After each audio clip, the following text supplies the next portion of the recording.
बिस्मिल्लाहिर्रहमानिर्रहीम। अस्सलाम वालेकुम। सुनहरी बातें। दुरूद पाक। हज़रत अबू बकर सिद्दीक़ रज़ी अल्लाह ताला अन्हो ने फरमाया, दुरूद पाक इतनी तेज़ी से इंसान के गुनाहों को मिटाता है कि इतनी तेज़ी से पानी भी आग को नहीं बुझाता। सल्लल्लाहु अलैहि वसल्लम। शहद की मक्खी।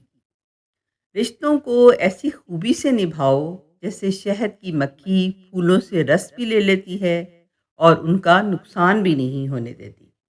सलाम। जिस उम्मत को कब्रिस्तान से गुजरते वक्त मुर्दा को सलाम करने का हुक्म है, वो अब इतनी बेहिस हो चुकी है कि जिंदा को भी बगैर मतलब सलाम नहीं करती। तौबा इंसान को निजास्तों और मैल से पाक करती है। तोहफा।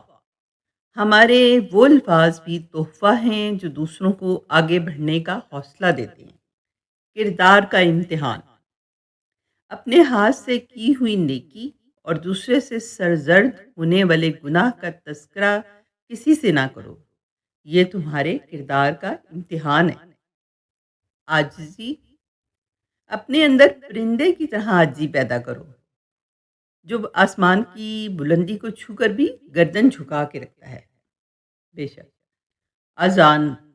अजान के 1760 अल्फाज हैं।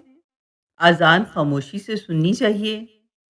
अजान के एक लफ्ज़ के बदले 1500 नेकियों का सवाब मिलता है। मुकम्मल अजान सुनने से 2 करोड़ 64 लाख नेकियां मिलती हैं। सुभान अल्लाह। अगर आपके पास टाइम है तो दूसरों को भी इस बात से आगाह करें। जज़ाकल्लाह खैर।